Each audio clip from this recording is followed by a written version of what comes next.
सोचिए महात्मा गांधी झारखंड के एक छोटे से गांव में एक स्थानीय स्वतंत्रता सेनानी के घर रात गुजार रहे हैं। हाँ, ये बातें 28 अप्रैल 1938 की। बिल्कुल, जब बापू देवघर और झरिया में सभाएं करके होपन मांझी के बुलावे पर गोमिया पहुंचे थे। होपन मांझी। आज हमारे पास जो जानकारी है वो हमें इन्हीं होपन मांझी की दुनिया में ले जाती है। एक ऐसे व्यक्ति जिनका नाम शायद राष्ट्रीय इतिहास की बड़ी किताबों में न मिले। हाँ, जमीनी स्तर के नायक थे वो, पर जिनका योगदान बहुत महत्वपूर्ण था। तो देखते हैं इन स्रोतों से क्या कुछ सामने आता है। बिल्कुल। और ये घटना अपने आप में काफी कुछ कहती है। गांधी जी का होपन मांझी के घर रुकना, हाँ, ये सिर्फ एक क्या कहते हैं पड़ाव नहीं था। ये दिखाता है कि कैसे राष्ट्रीय नेता भी जमीनी कार्यकर्ताओं के असर को पहचानते थे, सम्मान देते थे। अच्छा। मांझी का न्योता मानना ये उनके स्थानीय कद का सबूत है। और फिर अगले ही दिन गांधी जी ने गोमिया के पास वो कुनार नदी के किनारे गोमी बेड़ा में एक बड़ी जनसभा की। हाँ, गोमी बेड़ा में। और सोचिए, जबरदस्त गर्मी थी, लेकिन करीब 10,000 लोग। 10,000 बैलगाड़ी से, साइकिल से, पैदल चलकर पहुंचे थे उन्हें सुनने।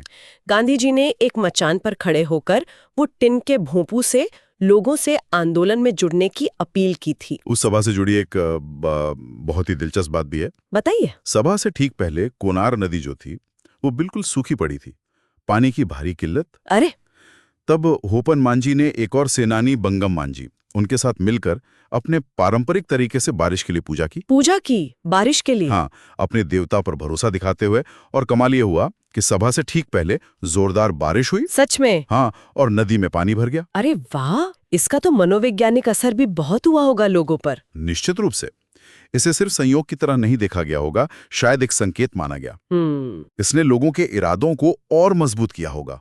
और ये दिखाता है कि कैसे स्थानीय नेता मुश्किल हालात में भी उम्मीद जगा सकते थे, परंपरागत विश्वासों का इस्तेमाल करके भी। हाँ, गांधी जी की सभा तो थी ही, पर ऐसी घटनाओं ने भी लोगों को भावनात्मक रूप से जोड़ा होगा। बिल्कुल। वैसे होपन मांझी तो करीब 1925 से ही सक्रिय थे, है ना? हाँ, लगभग 30 साल की उम्र से। हाँ, काफी पहले से।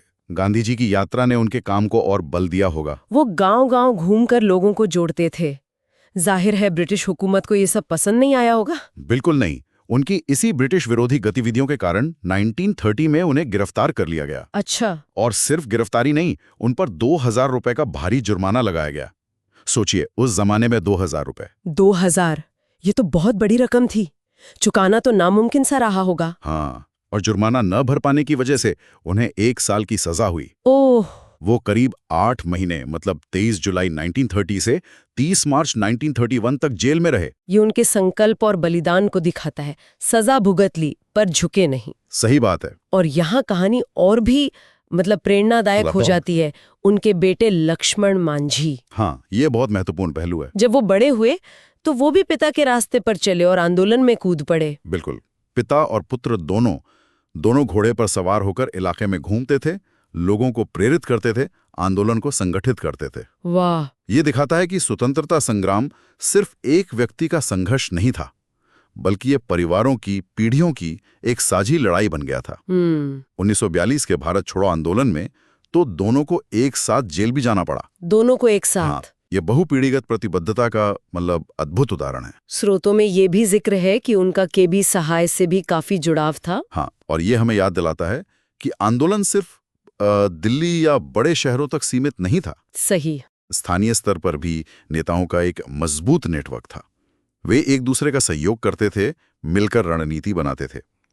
साया जैसे नेताओं से उनका जुड़ाव क्षेत्रीय समन्वय को दिखाता है। फिर देश आजाद हुआ। होपन मांझी को उनकी सेवाओं के लिए पहचाना गया और वो MLC बने, यानी विधान परिषद के सदस्य। जी, जनप्रतिनिधि बने। लेकिन उनका सफर 1949 में एक दुखद दुर्घटना के साथ खत्म हो गया। हाँ, ये बड़ा दुखद था। वे अपने ही बनाए कुएं में गिर गए थे। हाँ, गंभीर चोटें आई थी। और विडंबना देखिए, ठीक होने के बाद भी उन्होंने अपनी सक्रिय जीवन शैली नहीं छोड़ी, घोड़े की सवारी वगैरह। ओह। चोट फिर से उभर आई और हजारीबाग सदर अस्पताल में उनका निधन हो गया। उनका जीवन अंत तक संघर्ष और सक्रियता का प्रतीक था। उनकी विरासत फिर उनके बेटे लक्ष्मण मांझी ने आगे बढ़ाई, जो 1952 से 57 तक विधायक रहे। बिल्कुल। होपन मांझी की कहानी एक आम व्यक्ति के असाधारण स्वतंत्रता सेनानी और फिर जनप्रतिनिधि बनने का एक पूरा सफर है। तो इस पूरी चर्चा का सार क्या है? मेरे ख्याल से ये हमें याद दिलाता है कि भारत की आज़ादी की कहानी सिर्फ कुछ गिने चुने प्रसिद्ध नामों तक ही सीमित नहीं है। सही कहा। ये तो अनगिनत खोपन मांझियों जैसे नायकों के सामूहिक प्रयासों, उनके बलिदानों और उनके स्थानीय नेतृत्व का नतीजा थी। बिल्कुल। और ये हमें सोचने पे भी मजबूर करता है। इतिहास के पन्नों में ऐसे और कितने नायक छिपे हुए हैं जिनकी कहानियां अभी पूरी तरह से हमारे सामने नहीं आई हैं।